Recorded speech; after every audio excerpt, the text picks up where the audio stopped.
everybody doing it right? Don't scream. This is project number one. Like, I've had people be like, yeah, I'm doing it for real. And like, not hit the record button, and then they don't do project number one altogether. And I can't give them an A. So, step one, you're doing it wrong. Everybody does this. You're all standing the same way. You're all doing this thing. No. Maybe for TikTok, but like, for real, yo. Landscape. So here's the thing. You probably use your phone looking at it this way, right? And that's fine. But when you're taking video, everybody who takes video, unless you're specifically putting it on TikTok and you're taking it with the phone, does it in landscape.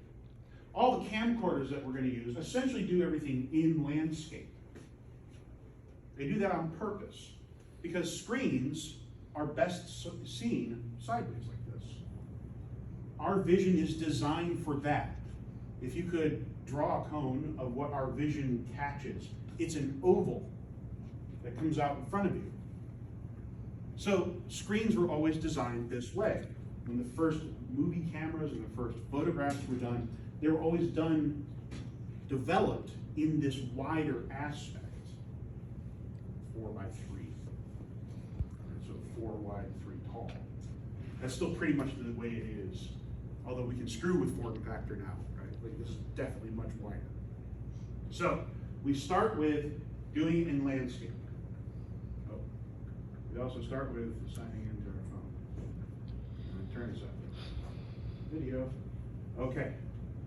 But also, y'all are holding it with just one hand. Why? Remember how expensive this was? How much did this thing cost you? Get those hands on there. You're going to be using camcorders, which have a similar way of holding them. They're wider, obviously, or deeper, I should say. They're deeper. But you really need to get both hands onto it. You want your hands on this device. Now that you've got it in landscape mode and you're holding it with both hands, you'll find your picture's much better. It's much more stable, and we can improve on that. There are tricks to utilizing cameras that make them more stable when you're dealing with a moving target, which I am being right now, aren't I? I am pacing. I'm doing it on purpose, and you've got to try and keep me in the frame, right? Like, you don't want me to just walk off the screen and keep talking at you in this loud voice that I'm using that projects to the back of the room that I'm doing on purpose, right? We need to get ourselves in a position where we can get this camera to be stable.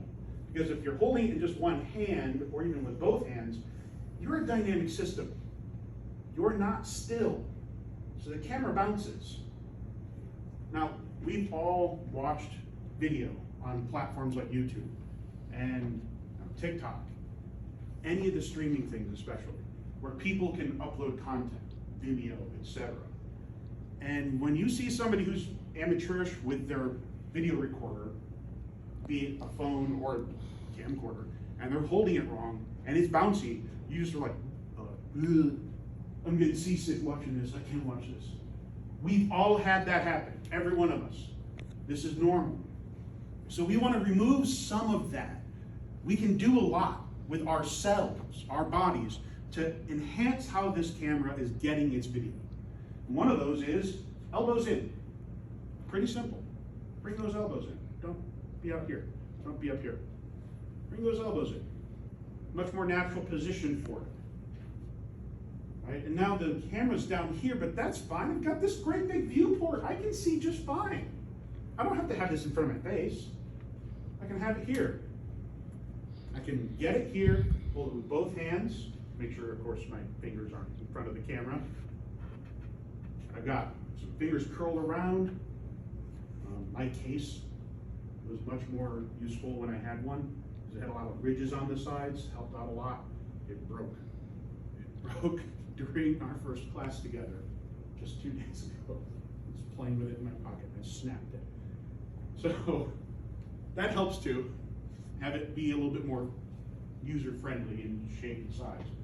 But getting those elbows in reduces a lot of the bounce And I'm walking around, and it's already much, much less bouncy, even though I'm moving. Now also, you might notice up here it says, turn with core. As I'm walking back and forth, I'm seeing a lot of people just turn their hands, right? Or you're just kind of angling the camera a little bit, maybe turning your head. But that's not really what we want to do. We want to give the camera the support. So you really want to use your core muscles. When you're holding a camera, just any kind of camera, digital camera, your phone, a camcorder that I'm going to be giving you, you want to get both hands on it, you want to put those elbows in, and you want to turn with your core when you're tracking something. You want to use longer muscles because the motion is much more smooth. We want smooth motion. We don't want our subjects to be bouncy. All of our phones, all of our camcorders, all of our digital devices that take video, yeah, they have anti-shake technology that'll help take a little wiggle out of it. That's kind of impossible not to have some. But they can't really deal with when you're moving around. And sometimes, yeah, you're literally just moving with the camera. If I've got to track somebody, I'm turning with my core, right? I'm keeping my elbows in.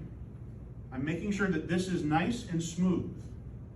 Even though I'm moving, I'm sort of strafing, right? Nice and smooth. Because I'm turning with my core, I'm getting to use the long muscles. And you get to use a whole girdle around. Next, this is one you probably already know, but maybe you're not doing it. Probably kind of do. Center 75. Look at these lenses on our phones. They're round, right? They're little bubbles. They have a fish-eyeing quality, which means that the edges of it are always bent. It curves out. That's an effect of having a lens that picks up light. So the best part of your camera is going to be the center 75%. And to that end, you have the ability, if I can get this just right, you have the ability to turn on the grid lines. Every one of your phones in the settings has grid lines. You see them? See how it has the grid lines on there? Right? You want to turn those on. They don't show up in the video. Turn those on. Those are in your settings on your phone, on the camera. You can probably turn them on dynamically right now, in fact. That center square is the best one. That's where you're going to get the best video. That's where your subjects are not going to have a weird, like, going on. Now, the digital cameras we have, they do help. They actually do de-stretch it. They de-fisheye lens it. But that's probably even better. Just having an awareness of where the best part of the screen is. Mine's turned on to having 9 squares. I know some can do 16. Yeah. The more grid you can have, the better. You can tell where that best portion of your screen is by having that grid on. It really, really helps. With the camcorders that we're going to be using, they also have that grid. Well, some of them also have that grid, not all of them. So you do have to kind of approximate. But understand that that center portion of a screen, that's where the good stuff is. That's where it's most true. Okay, that's number 4. Number 5, become the tripod. We are dynamic beings. It is essentially impossible for us to not bounce.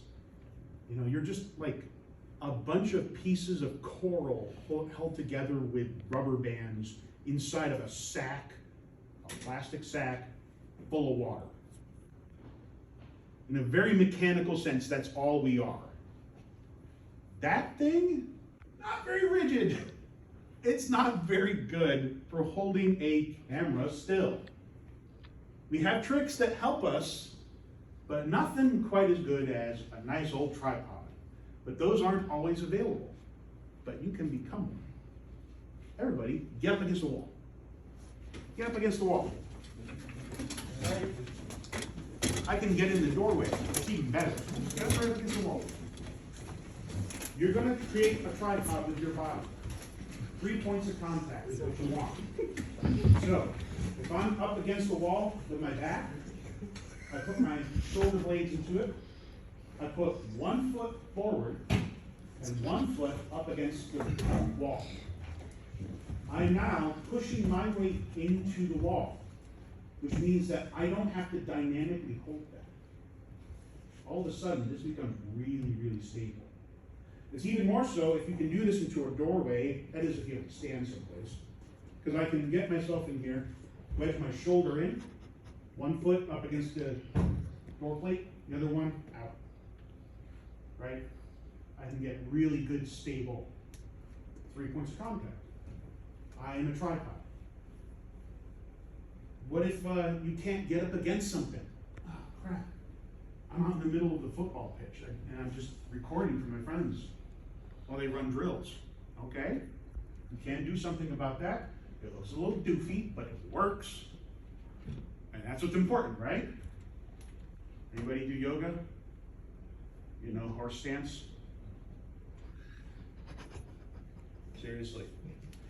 Because you are using the long muscles, because if you lock your knees, you bounce. You can't help it. Just your heartbeat alone will make you vibrate.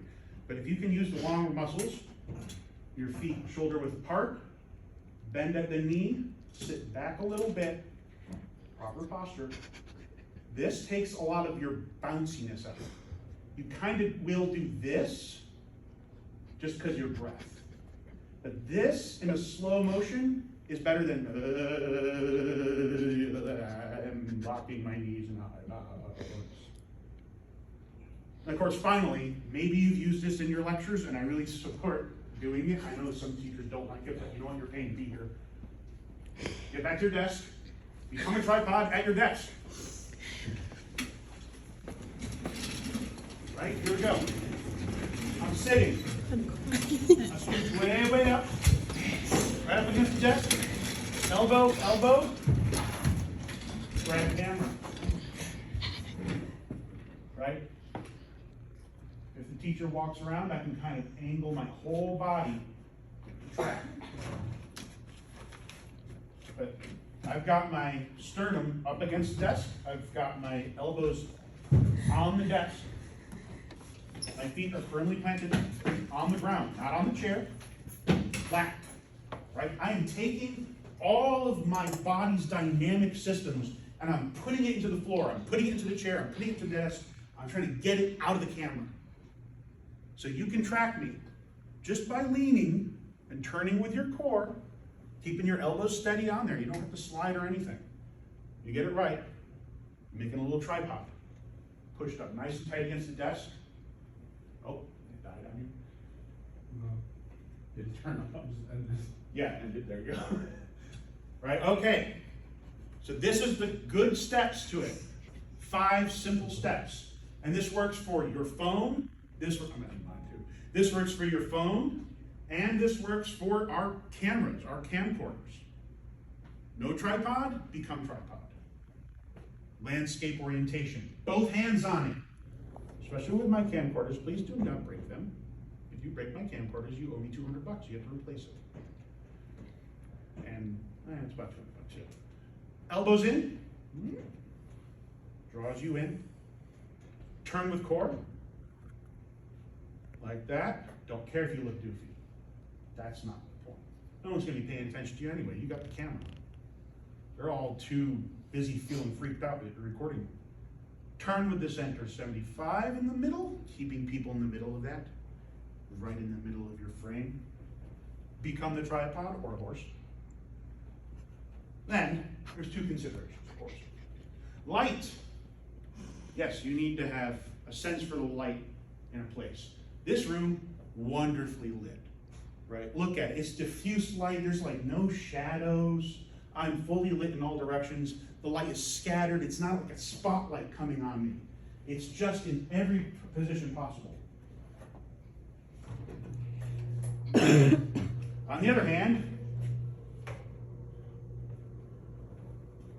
this looks terrible. I look easy. Strong light, shadows hitting me very strongly. I'm washed out against this backdrop as I walk around, like the words come over my face. Additionally, if I was filming, that thing's in my camera. It's blind. It can't see anything. So light is always an issue when you're taking video. And this can be really tough. So if you're taking video and you're in a lecture like this, and the professor turns off the lights and is doing stuff up here, ask them to turn maybe the backlight on or something. Just something to help, because it will totally ruin your ability to see. Just even that, right? Even that softens it. If you're outside, never, ever, ever face towards the sun.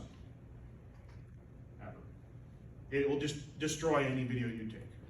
It'll destroy any pictures you take. You can't deal with it. So, the last one, of course, is sound. Don't do stuff where it's noisy. What are you going to do? Sometimes that's just unavoidable, right? But in this particular soundscape, this is a pretty good one. It is a little echoey in here. Soft surfaces really help. They take out the bounce and the reverb. So I'm also enunciating as much as I can. I'm projecting my voice as much as I can to help you with that. But sound is always an issue. Now we can deal with some sound, but we're not going to. I don't want to focus on sound. I want to focus on your use of cameras in this course, rather than your use of mitigating effects. So that's why we have this little lesson. Okay, cut.